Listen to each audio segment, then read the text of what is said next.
The request came so quietly that it almost vanished beneath the noise of clinking cups, low conversations, and the hum of a busy cafe.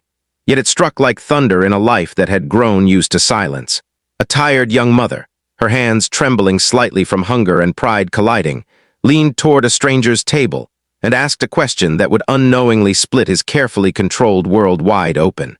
In that small moment, surrounded by warm lights and the smell of fried potatoes, fate leaned in close. And before this story goes any further, if you believe that kindness can change destinies and that second chances can arrive disguised as the smallest requests, please like this video, share it with someone who needs hope, comment your thoughts, and subscribe to the channel for more stories that touch the soul. The man at the table appeared ordinary to anyone passing by. He wore a tailored gray suit that spoke of discipline rather than luxury, and his posture was rigid, as though he had trained himself never to take up too much space. His eyes, however, carried something deeper than wealth or success. They carried the weight of someone who had climbed high but never escaped the shadows below. He was used to eating alone, used to the polite distance people kept, and used to the quiet that followed him wherever he went. The plate of fries in front of him was untouched, steam curling upward as if waiting for a purpose beyond, feeding a man who rarely tasted his food. Across from him stood a woman whose life had been shaped by struggle rather than strategy. Her coat was thin for the season, her hair pulled back not for style but necessity. She held her small son close, his wide eyes locked onto the golden fries like they were something magical. She had not planned to ask. Pride had held her back through days of skipped meals and nights of pretending hunger was sleep. But children do not understand pride, only need. And when her son's stomach had growled loud enough to embarrass them both, she had made a choice that felt heavier than any burden she had ever carried. Her life had not always been this way. Once, she had dreams that extended beyond survival, dreams of stability, of laughter at dinner tables, of a future that felt safe. But a series of quiet disasters had reshaped everything. A husband lost to an accident that came without warning, medical bills that swallowed savings whole, and a job that vanished just as quickly as it appeared had pushed her into a corner where every day felt like a negotiation with despair. She worked when she could, cleaned where she was allowed, and smiled for her son even when her heart felt cracked down the middle.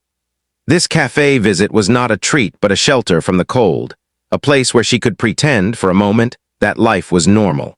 The man watched her closely, though she did not notice at first. Something in her eyes stirred memories he had buried under contracts and boardrooms. He had been that child once, sitting beside a mother who tried to make emptiness feel full. He remembered the way hunger sharpened every sense, how hope could shrink until it fit inside a single question. Long before he became a billionaire, before his name carried power and fear in equal measure, he had been a boy counting coins, learning early that the world was not fair but sometimes merciful in unexpected ways. His wealth had come from brilliance, risk, and relentless effort, but also from a vow he had made to himself long ago. He had promised that no one would ever see him weak again, that he would never need to ask. Over the years, that vow had hardened into a wall that separated him from genuine connection. People approached him for favors, investments, attention, but never with innocence, never with a child's quiet hunger in their eyes. This request, small and unpolished, slipped through every defense he had built. As he pushed the plate forward, something shifted inside him, not just generosity but recognition. The cafe seemed to fade as he noticed the way the woman hesitated, how gratitude and embarrassment wrestled across her face. Her son reached out cautiously, as if afraid the moment might disappear if he moved too fast. Watching them, the man felt a strange tightening in his chest, the kind that had nothing to do with business or control. It was the ache of remembering who he had been before success taught him to forget. Time moved differently after that. He listened as the woman explained her situation, not with complaints but with quiet honesty, as though facts alone were heavy enough. She spoke of work that barely covered rent, of days when she told her son stories instead of serving dinner, of the constant fear that tomorrow would be worse. She did not know who he was, did not know that the man sharing his fries owned buildings she could never afford to enter. To her, he was simply someone who had listened. For the first time in years, he did more than listen. He stayed. He asked about her skills, her past work, her dreams that had not entirely died. He saw intelligence beneath exhaustion, strength beneath humility. This was not charity he felt compelled toward, but respect.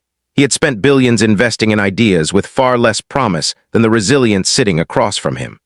And as the boy laughed softly with a mouthful of fries, the man realized that this was the return he had been missing all along. The days that followed unfolded like a careful miracle. He did not hand her money and disappear, knowing how fragile dignity could be. Instead, he opened doors she had never imagined touching. A stable job within one of his companies, flexible hours, childcare support, and a chance to rebuild without feeling pitied. He ensured she would never know his full net worth, never feel indebted to a name larger than life. What mattered was that she felt capable again, that her son would grow up believing the world could be kind. For the man, everything changed too.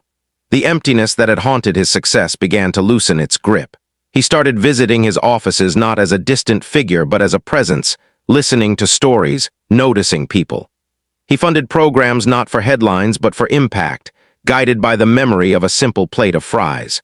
The cafe became a place he returned to often, not for food but for grounding. Each visit reminded him that wealth meant nothing if it never touched a life. Years passed and the boy grew. He no longer stared at plates with hunger but with curiosity about the world.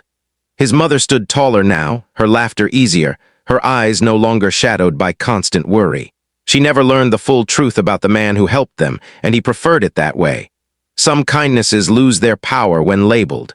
What mattered was that a single question, asked in vulnerability, had rewritten 3 lives. And now, as this story draws close to its end, if it has reached something tender inside you, if it reminded you of a moment when you needed help or offered it, please pause and engage with this video. Like it, share it, and let the algorithm carry kindness a little further. Before the final moment, we ask you to leave a comment sharing what this story made you feel or a time when a small act changed everything for you. Because in the end, this was never just a story about a billionaire or a plate of fries. It was about the courage to ask, the humility to give, and the quiet truth that the smallest moments often carry the greatest power. Sometimes, all it takes to change a life is a question whispered through fear, and someone willing to answer with an open heart.